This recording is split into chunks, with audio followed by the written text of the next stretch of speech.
like a Hellcat.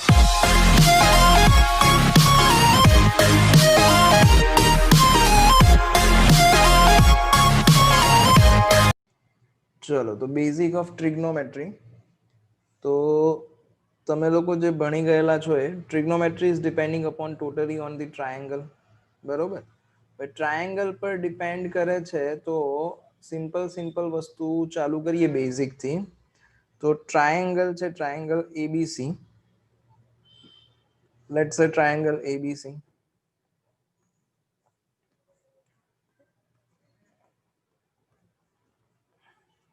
અને triangle ને નામ તમે આપો ને તો ઓલવેઝ એન્ટી ક્લોકવાઇઝ નામ અપાય. આને એબીસી આવી રીતે જોવાય, એસીબી આવી રીતે ના જોવાય, આવી રીતે જોવાય મેથેમેટિકલ ટર્મ્સમાં. ખોટું નથી, તમે ટ્રાયેંગલ એસીબી કહો, એબીસી કહો, કંઈ બી કહો, પણ ટ્રાયેંગલને જનરલી આપણે નામ આપીએ તો ટ્રાયેંગલનું નામ આપણે એન્ટી ક્લોકવાઇઝ ડિરેક્શનમાં આપશું, એટલે એ બી એન્ડ સી આવી રીતે, બરોબર. તો હવે એકદમ basic property, sum of all angle of triangle એટલે angle A plus angle B plus angle C is equals to, chalo, so 180. That is sum of all angle of triangle is equals to 180. હવે આ તો sum of angle હતું. હવે sum of exterior angle of triangle જોઈએ આપણે તો કેટલું થશે? First of all, exterior angle, so this is called exterior angle of A. Similarly, this one is called exterior angle of B. And આ side પર જે હશે that is called exterior angle of angle C. એટલે અહીંયા જે angles બને છે, આ angle જે છે એ exterior of angle A કહેવાય, આ વાળો exterior of angle B કહેવાય, અને આ વાળો exterior of angle C કહેવાય. તો common sense ચલાવવાની છે કે આ એંગલ અને આ એંગલ જે છે they are linear pairing angle, એટલે બંનેનું ટોટલ 180 થાય. તો અગર આ એંગલ A છે તો this one angle will be 180 minus A. Similarly આ એંગલ જે છે એ 180 minus B થશે અને આ એંગલ 180 minus C થશે. તો હવે સમ ઓફ ઓલ એક્સટીરિયર એંગલ કરવું એટલે આ બધાનું સમેશન, તો 180 plus 180 plus 180 એટલે 540. તો 540 માઇનસ કોમન કાઢી લઉં એટલે a plus B plus C. હવે એ બી સી શું છે? તો ટ્રાયેંગલના એંગલ્સ છે, અને sum of angle of triangle એટલે angle A plus angle B plus angle C is equal to 180 થાય. તો અહીંયા 540 માઇનસ 180 કરીએ એટલે 360.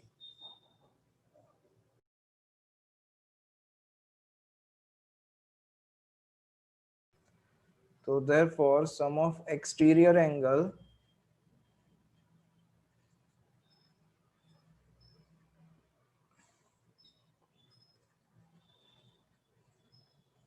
is equal to 360 degree. So one more property of triangle, if angle B is greater than angle C, then side B is greater than side C. હવે આ by default સમજી લેવાનું તમારે કે જ્યાં જ્યાં આપણે કેપિટલ મેન્શન કરીએ દે આર ધી એંગલ્સ, અને જ્યાં જ્યાં સ્મોલમાં મેન્શન કરીએ દે આર ધી સાઇડ્સ. એટલે આ એંગલ એ છે અહીંયા આગળ, તો એંગલ એ ની અપોઝિટ સાઈડ હોય એને સ્મોલ એ કહેવાય, એંગલ બી ની અપોઝિટ સાઈડ છે એને સ્મોલ બી કહેવાય, અને એંગલ સી ની અપોઝિટ સાઈડ હોય એને સ્મોલ સી કહેવાય. ઓકે, એટલે જો એંગલ બી મોટો હોય, angle B is greater than angle C, તો શું થશે કે એંગલ બી ની અપોઝિટ સાઈડ અને એંગલ સી ની અપોઝિટ સાઈડ એમાં બી રિલેશન એસ્ટાબ્લિશ થશે. अगर angle B is less than angle C होय तो B लेस देन C થઈ જાય. अगर angle B equal to angle C होय तो B इक्वल टू C થઈ જાય. એ તો તમે 9th સ્ટાન્ડર્ડ માં ભણેલા છો, બટ રિકોલ કરી લઈએ કે if two angles are equal then opposite sides are also equal. તો one more basic property of triangle કે બે સાઈડ નું સમેશન કરીએ આપણે, small a plus small b is always greater than small c. Triangle ની કોઈ પણ ત્રણ સાઇડ્સ હોય તો એની જે બે સાઇડ નું સમેશન આપણે કરીએ તો બે સાઇડ નું summation is always greater than the third side. અને પછી અગર બે સાઇડ નું સબટ્રેક્શન લઈએ એટલે લાઈક આવી રીતે કોઈ બી બે સાઇડ લઈ લઈએ એનું સબટ્રેક્શન લઈએ તો એ થર્ડ સાઈડ કરતા નાનું હોય અને બે સાઈડનું સબટ્રેક્શન એટલે અહીંયા મોડ્યુલસ મૂકવું પડે બીકોઝ આપણને ખબર નથી કે એ મોટું છે કે બી મોટું છે. ઓકે, એટલે જે કંઈ સબટ્રેક્શનનો ચેન્જ છે આપણે એ પોઝિટિવ કન્સિડર કરશું કારણ કે થર્ડ સાઈડની વાત થાય છે અને સાઈડ ઓલવેઝ પોઝિટિવ જ હોય. બરોબર. પછી બીજું તમે જે લાસ્ટ યર સુધી ટ્રીકોમાં ભણતા હતા કે ફોર એની રાઈટ એંગલ ટ્રાયેંગલ, એટલે કોઈ રાઈટ એંગલ ટ્રાયેંગલ હોય આવી રીતે, લેટ્સ સે this is a right angle triangle ABC,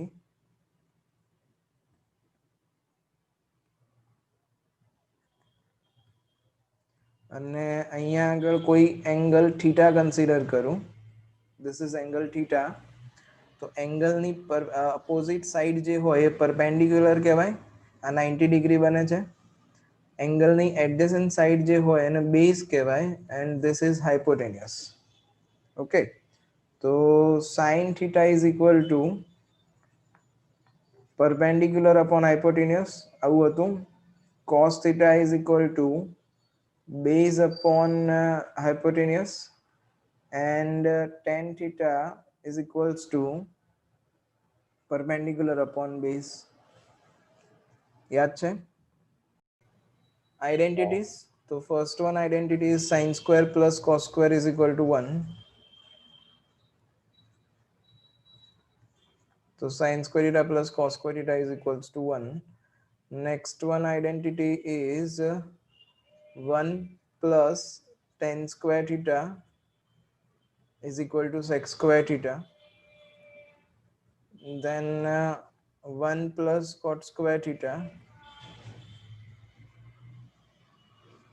is equal to cosec square theta. Okay, તો આવી આઈડેન્ટિટીઝ હતી. હવે ધ્યાન રાખવાનું કે આનું ઇન્ટર રિલેશન ખાસ ધ્યાન રાખવાનું. અહીંયા 1 માઇનસ કોસ સ્ક્વેર લખ્યું હોય તો એની જગ્યાએ સાઇન સ્ક્વેર લખતા ફાવવું જોઈએ. અહીંયા sec square minus ten square લખ્યું હોય તો એની જગ્યાએ 1 લખતા ફાવવું જોઈએ. અહીંયા cosec square minus cot square લખ્યું હોય તો એની જગ્યાએ 1 લખતા ફાવવું જોઈએ. કારણ કે આ બધી બેઝિક વસ્તુઓ જે છે એ આગળ બહુ જ કામમાં આવશે.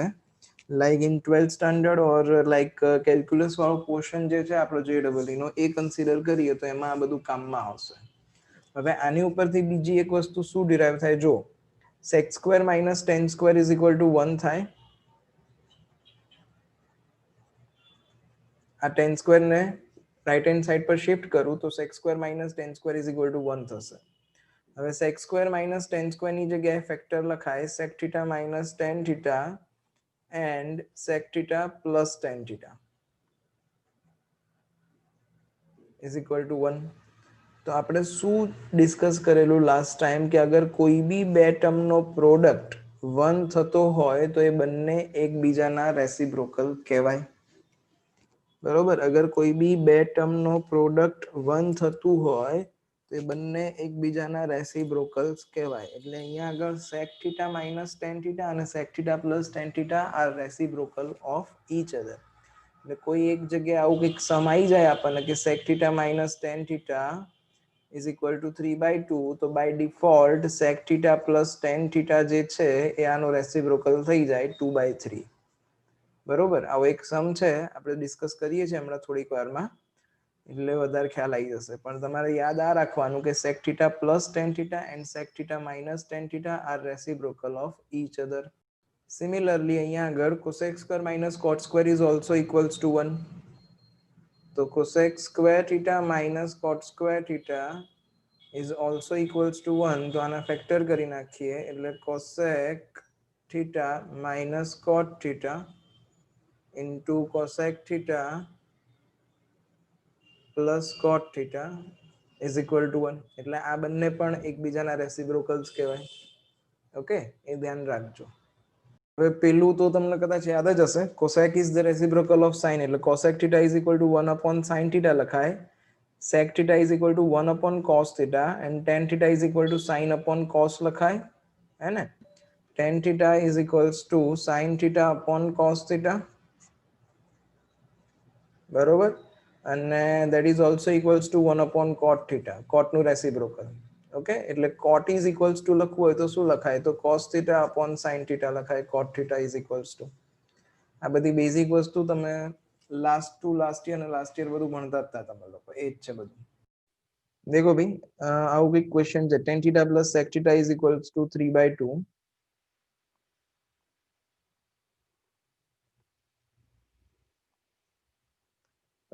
For 0 less than theta less than 90, એટલે acute angle છે.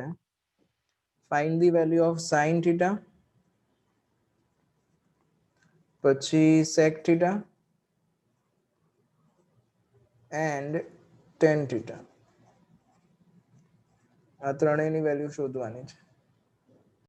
જો we are given that sec theta plus tan theta, otherwise tan theta plus sec theta, જે લખો એ લખાય, પ્લસ છે એટલે કોઈ પ્રોબ્લેમ નથી. sec theta plus tan theta is equal to 3/2.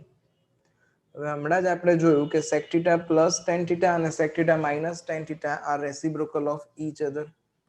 એટલે એક કામ કરું, અહીંયાથી બીજું એક ઇક્વેશન બનાવી દઉં, sec theta minus tan theta, આ શું થઈ જશે? રેસિપ્રોકલ. આ 3/2 હોય તો એનું રેસિપ્રોકલ એટલે 2/3 થઈ જશે.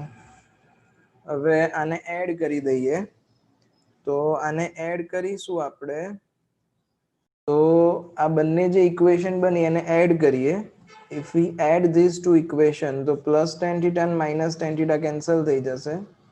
sec plus sec is equal to 2 sec theta, તો 2 sec theta is equal to 3/2 plus 2/3, આવી રીતે. હવે આને સિમ્પ્લિફાય કરીએ એટલે 2 sec theta, એલસીએમ લઈ લો તો 3 3 9, 9 plus 4 એટલે 13, 13/6. આની ઉપરથી sec theta ને સબ્જેક્ટ બનાવીએ આપણે, તો sec theta is equals to, આ 2 ડિવાઈડ થઈ જાય તો sec theta is equal to 13/12. Okay, હવે sec theta મળી ગયું એટલે ઈઝી થઈ ગયું, ટ્રાયેંગલ બનાવી દઉં. તો sec theta એટલે શું હતું? હાઇપોટેનિયસ અપોન એડજસન્ટ, અધરવાઇઝ બેઝ. એટલે માની લો કે આ થીટા હોય તો sec theta એટલે હાઇપોટેનિયસ અપોન બેઝ, એટલે આ 13 અને આ 12 થાય. હવે પાયથાગોરસ અપ્લાય કરો એટલે તમને આ થર્ડ સાઈડ મળી જશે, 5 મળશે. ઓકે, પાયથાગોરસ થી આ થર્ડ સાઈડ 5 મળશે. હવે આપણે શું જોઈએ છે? તો આપણે sin theta જોઈએ છે. sin theta is equal to શું હતું? Perpendicular upon hypotenuse. તો પરપેન્ડિક્યુલર 5 થયું અને હાઇપોટેનિયસ તમારું 13 થયું, એટલે 5/13. એન્ડ બીજું શું જોઈએ છે? tan theta. તો tan theta is equal to શું થશે? પરપેન્ડિક્યુલર અપોન બેઝ, એટલે 5/12, લાઈક ધીસ. અહીંયા આગળ is equal to sec theta into cosec theta plus 2 prove કરવું છે. Let's start with that. Simplest ફોર્મમાં કન્વર્ટ કરવાનું, એટલે સાઇન કોસમાં બધું કન્વર્ટ કરી નાખવાનું કન્વિનિયન્સી માટે. તો this is equal to 1 cos theta, આખું લખતો નથી, 1/c જ લખું છું. આ 1/sin theta એટલે 1/s, અને this is equal to sin plus cos as it is. હવે અહીંયા LCM લઈ લઈએ, તો LCM લઈશું તો શું થઈ જશે? આ sin plus cos upon sin into cos, અને અહીંયા આગળ sin plus cos. તો sin plus cos into sin plus cos, that is equal to sin plus cos નો સ્ક્વેર થઈ ગયો upon sin into cos. Okay, S stands for sin અને C stands for cos, એવું ધ્યાન રાખજો. આની અંદર આખું લખતો નથી લાંબુ લાંબુ. અહીંયા એક્સપાન્ડ કરું a plus b હોલ સ્ક્વેરની ફોર્મ્યુલાથી, તો a² plus 2ab plus b² upon sin cos as it is. અહીંયા sin square plus cos square, તો sin square plus cos square એટલે 1 થવાનું, અને અહીંયા 2sc, 2 sin cos, અને નીચે sin into cos. હવે ઇન્ડિવિજ્યુઅલ ડિવાઈડ કરીએ એટલે 1/sin into cos plus 2 sin into cos upon sin into cos. તો આ sin કેન્સલ, cos કેન્સલ. આ 1/sin એટલે શું થાય? તો 1/sin એટલે cosec થઈ જશે, અને 1/cos એટલે શું થાય? તો 1/cos એટલે sec થઈ જશે, +2 આન્સર. બીજો એક સમ છે, like sin theta plus cosec theta is equal to 2,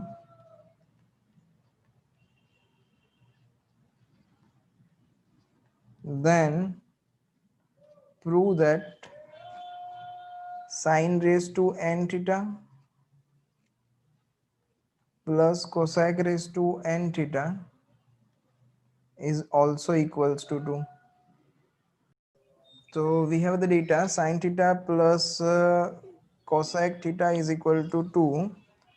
So convert cosec theta into convert cosec theta in 1 upon sin theta. So 1 upon sin theta is equals to 2.